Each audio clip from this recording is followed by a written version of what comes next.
बातमीपत्रामध्ये मी वैष्णवी राऊत पुन्हा एकदा आपलं स्वागत करते आणि एक महत्त्वाची बातमी आहे। गिरीश महाजन आणि एकनाथ खडसे या दोघांमध्ये खडाजंगी पाहायला मिळाली आहे। एकनाथ खडसे स्वतःच पहिले मुख्यमंत्र्यांच्या शर्यतीत होते असं ते म्हणाले, तर आता असा खोचक टोलाच खरं तर गिरीश महाजनांनी एकनाथ खडसेंना लगावलेला आहे। एकंदरीतच आपण पाहतोय दोघांमध्ये आता सध्या शाब्दिक खडाजंगी आपल्याला पाहायला मिळते। एकनाथ खडसे स्वतःच पहिले मुख्यमंत्री पदाच्या शर्यतीत होते असं म्हटलेलं आहे गिरीश महाजन यांनी।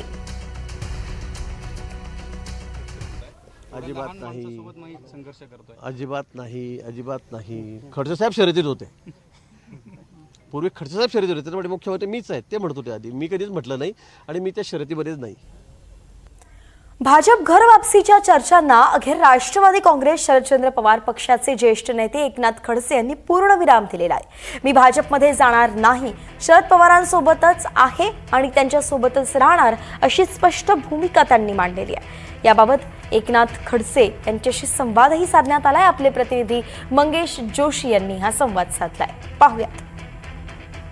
राष्ट्रवादी शरद पवार गटाचे नेते एकनाथराव खडसे हे भाजपच्या वाटेवर असल्याची चर्चा राजकीय वर्तुळात रंगलेली आहे। या संदर्भात बोलण्यासाठी स्वतः नाथाभाऊ आपल्यासोबत आहेत। हो, एकंदरीतच विनोद तावडेंची भेट आपली झाल्यानंतर कुठेतरी आपण पुन्हा एकदा भाजपच्या वाटेवर असल्याची चर्चा जी आहे ती राजकीय वर्तुळात पाहायला मिळते। मी भारतीय जनता पार्टीमध्ये प्रवेश करण्यासाठी आता इच्छुक नाही।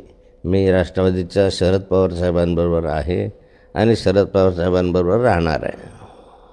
कुठेतरी या संपूर्ण भेटीगाठीनंतर जे आहे अनेक दिग्गज नेते भाजपचे आपल्या संपर्कात आहे। स्वतः गिरीश महाजन यांनी असं म्हटलं की दिल्लीमध्ये जे आहे वरिष्ठ पातळीवरती आपली हॉटलाईन आहे, त्यामुळे त्यांना जर मोठं पद मिळालं भाजपमध्ये आल्यावरती मला आनंदच होईल असं गिरीश महाजनांनी वक्तव्य केलं।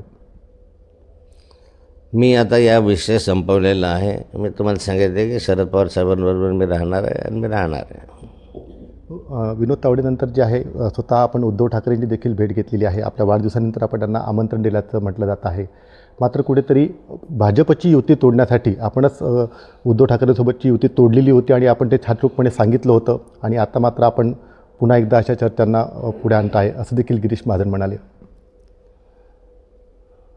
माझा अमृत महोत्सवी वर्ष आमचे कार्यकर्ते साजरा करत आहे। मला 75 वर्ष झाले आहेत आणि त्या अमृत वर्षाच्या निमित्तानं आमच्या कार्यकर्त्यांसमवेत निमंत्रण द्यायला मी त्यांच्याकडे गेलो होतो।